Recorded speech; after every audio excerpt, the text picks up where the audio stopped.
I never thought I'd be the type of guy to write something like this, but here I am. Maybe I need to get it off my chest, or maybe I just want to set the record straight. Either way, I'll start from the beginning. My wife Emily and I had been together for 6 years.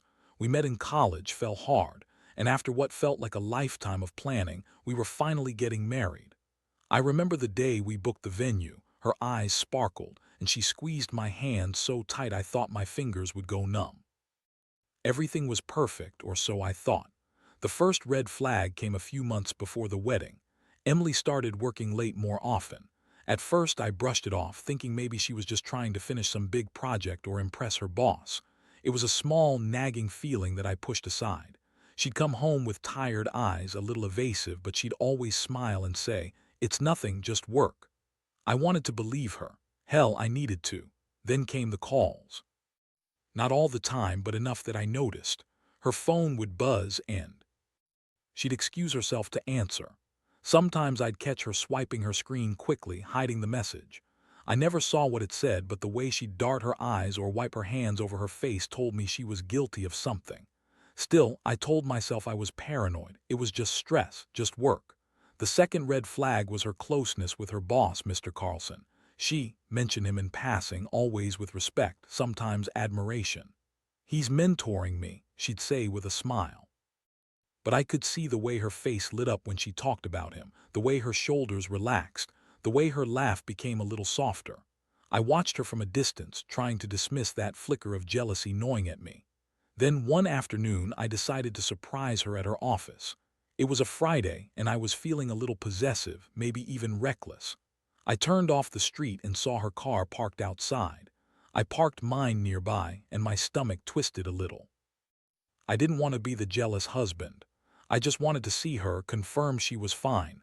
I slipped in quietly, using the side door I knew was rarely locked.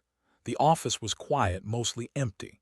I peeked into her room, and that's when I saw her, sitting on the edge of her desk, her back straight and her head tilted as she laughed at something on her phone. I recognized the voice, definitely Carlson's. They looked cozy, too cozy. My heart hammered. I didn't want to jump to conclusions, but the way they looked at each other, that ease, that intimacy, it wasn't just a mentor-mentee relationship. I could see the subtle touches she didn't notice she was giving him. Her hand rested on the desk, but I saw the way her fingers lingered when she brushed her hair back. She looked relaxed, too relaxed. I backed out slowly, my palms sweaty. I didn't want to cause a scene. Instead, I grabbed my phone, snapped a quick photo through the doorway. It was blurry, but enough. Enough for me to know I wasn't imagining things. She was cheating, plain and simple. When I got home, I stared at that picture for hours. My stomach clenched so tight I thought I'd be sick. I held the phone in my hand and felt cold. Cold. Fury, betrayal. 1,000 questions flooded my mind. How long was this recent? Had they been planning this while I was planning our wedding? The thought made my fists clench so tightly I saw stars behind my eyes. I had to do something. I couldn't let her get away with this. Not after everything we'd been through. The worst part, she lied about him, about their relationship. Said he was just a mentor, just a boss, and I believed her. I wanted to believe her, but I knew the truth now. Or at least I caught a glimpse of it. It was enough to burn everything to the ground. I didn't know exactly what I'd do next, but I knew I couldn't stay silent. She'd betrayed me in the worst way, and I'd make sure she paid for it. I just had to figure out how. That night, I couldn't sleep. The image of her with Carlson haunted me, but what kept me awake was the realization that I'd been played. All the years we spent building our future, wasted on a lie. The more I thought about it, the more my stomach twisted. Anger bubbled up, hot and bitter, and I knew I had to get revenge. Not in some childish way, not by yelling or throwing things. I needed to hit her where it hurt, in a way she'd never see coming. The next morning, I started planning. I sat with my coffee, fingers tapping on the table as I went over every detail. I needed proof, undeniable proof, so I could confront her with confidence. I decided to dig deeper, find out exactly how long this had been going on, and gather enough evidence to end everything once and for all.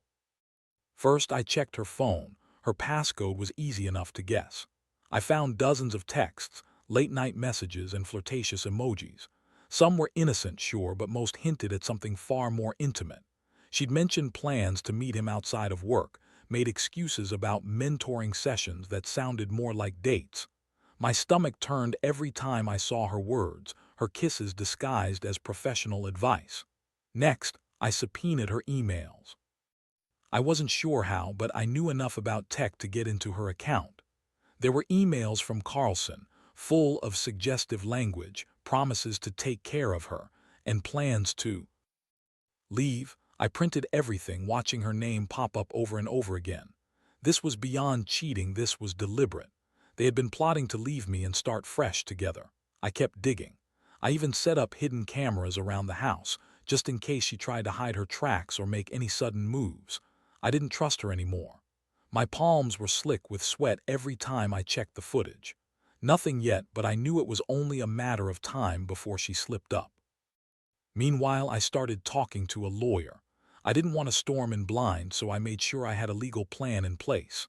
My goal was simple: get her to admit everything, then sever ties cleanly. I didn't want a messy breakup, just a decisive, clean end to what had become a nightmare. One evening, I decided to confront her. I waited until she got home from work, heart pounding. She looked tired, stressed, but that familiar smile was there, happy, relaxed. I wanted to rip that smile off her face. "Hey," I said, trying to sound casual but feeling anything but. "We need to talk." She looked up surprised. "What's wrong?"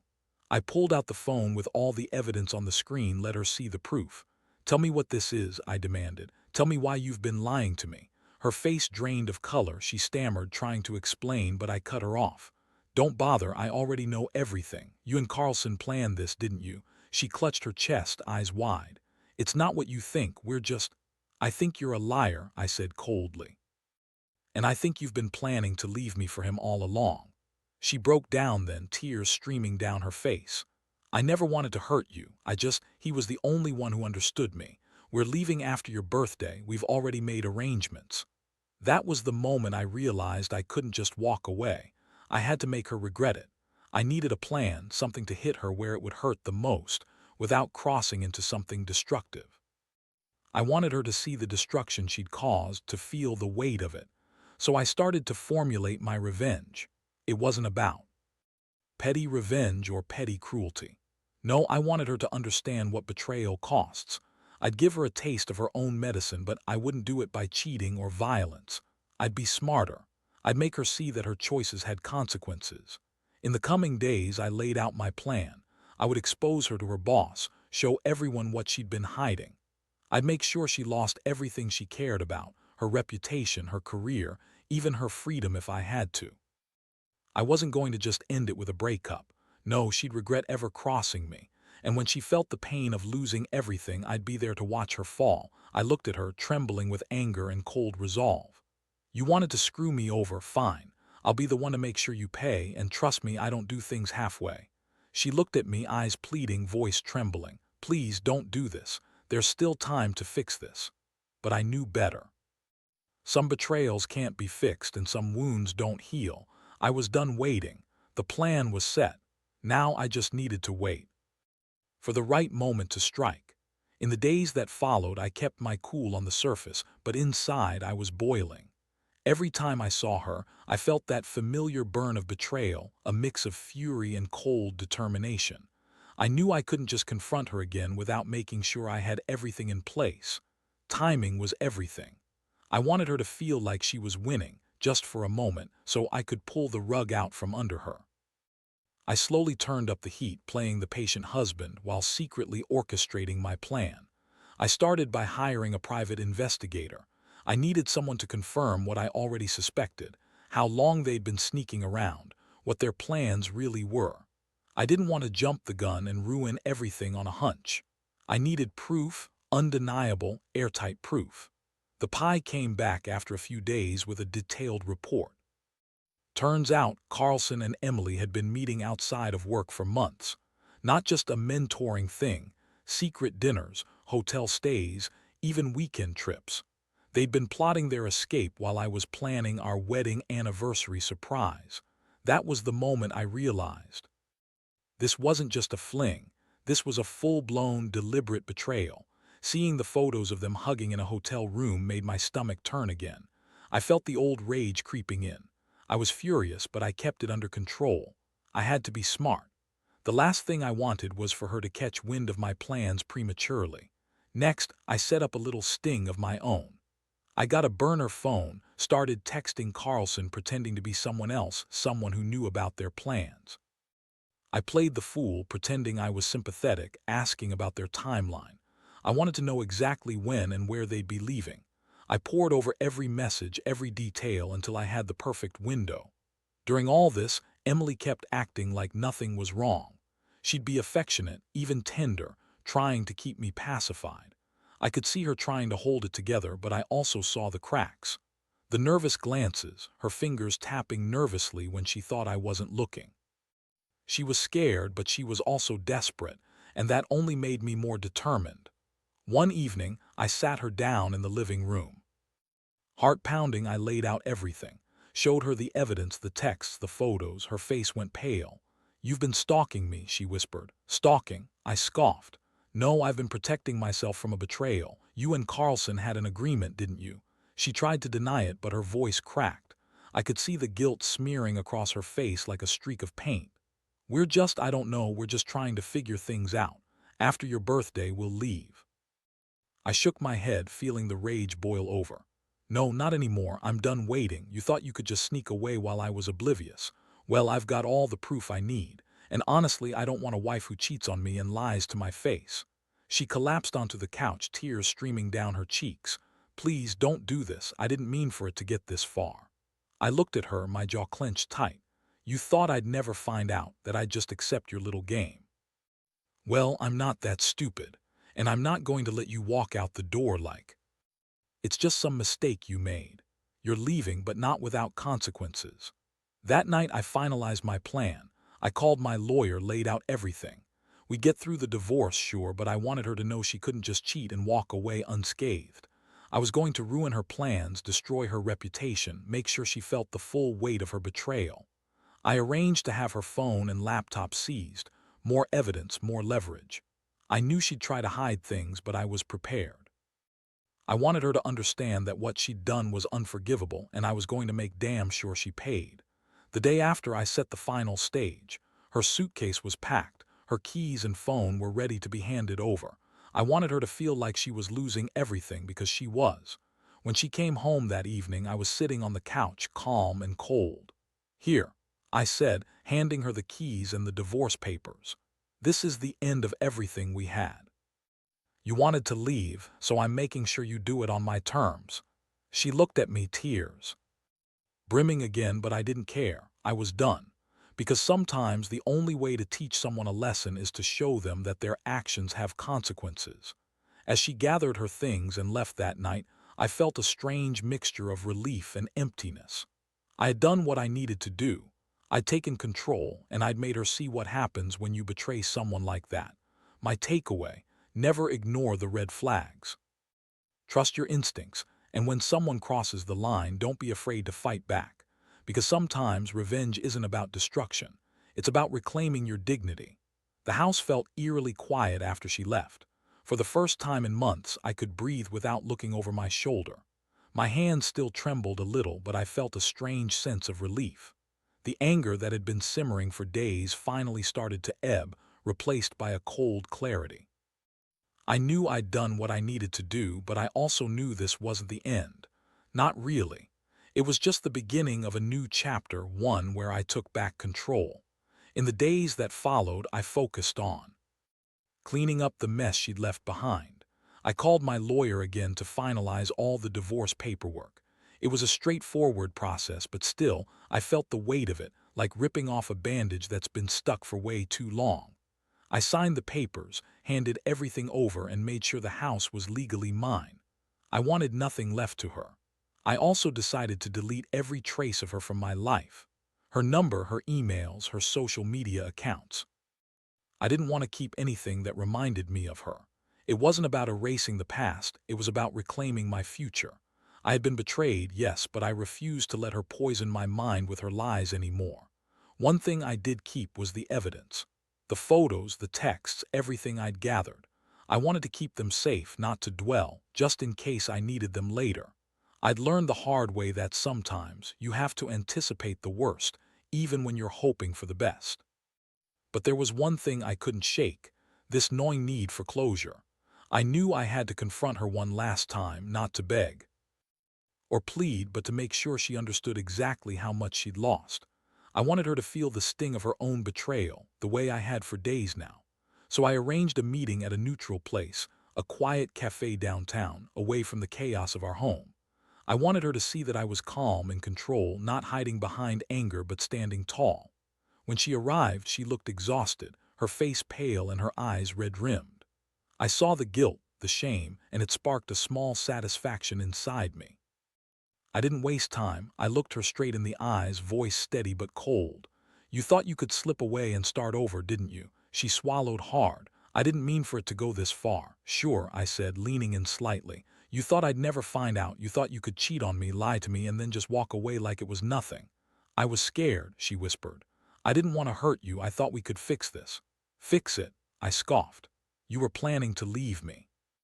"All along, that's not fixing anything. That's betrayal." She looked down, tears pooling again. "I'm sorry." "Sorry doesn't cut it," I shot back. "You lost me the day you decided I wasn't enough and you started sneaking around with your boss behind my back. You know what? I don't want an apology. I want you to understand the real consequences of what you did." She looked up, eyes pleading. "Please, I didn't mean for you to find out like this. It's not about the money or the house. I just wanted to be happy." I shook my head. "You think you can leave, find someone new, and everything will be fine. No, you've burned that bridge. I hope he's worth it because you're about to lose everything, your job, your reputation, maybe even more. I've got the proof. The texts, the emails, the photos. I'm going to make sure everyone knows what you did." Her face crumpled and she burst into tears. "Please don't do that. I'll do anything." I looked at her one last time, feeling the weight of all the anger and betrayal. "No, you made your choice. You wanted to leave, so I'm giving you the push. You want to be free, then go, but remember this, you're not just leaving me behind. You're losing everything that ever mattered to you, and I'll be here rebuilding from the ashes." She left crying, slamming the door behind her. As I watched her walk away, I felt a strange mixture of relief and emptiness.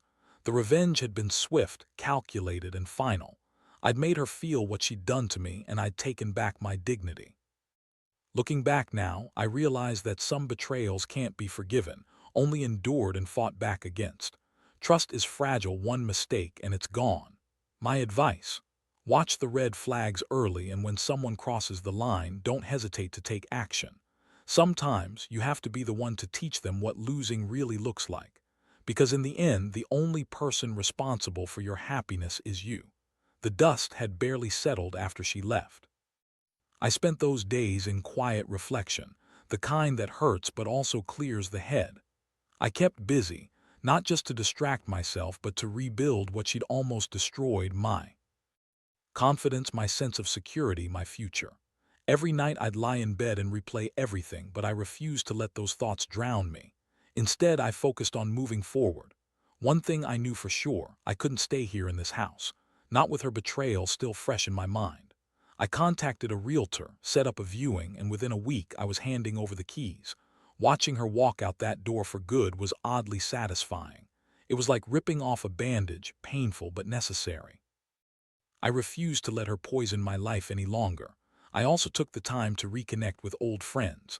I needed people who saw my worth, who could remind me who I was before all this chaos. They didn't ask a lot of questions. They just listened, offered support, and told me I was better off without her. That kind of honesty was what I needed. It helped me realize I deserved more than betrayal and lies. But the thing that stuck with me the most was how hollow I felt inside. I'd given her everything: years of trust, love, plans, and in the end she threw it all away. For a secret affair. I'd been blind, but I wasn't anymore. Still, it left a mark. That sense of loss, of being used, lingered deep in my chest. I wondered if I'd ever really trust again. Yet I knew one thing: I wasn't going to let her win. Not entirely. I'd learned a lot from this mess. Mostly, I learned that betrayal isn't just about the other person, it's about how you respond. I could go out, drink my pain away, or I could use this to grow stronger. So I started a new routine.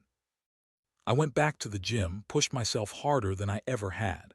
I took up some new hobbies, things that made me feel alive again. I even started dating casually, testing the waters, trying to remind myself that life still had good moments waiting. One evening, I sat in my favorite bar, a quiet place with warm lights and old jazz playing softly. I was nursing a drink when a woman approached me. She was confident, smiling, and after a few minutes of conversation, I realized how much I'd been missing: simple human connection.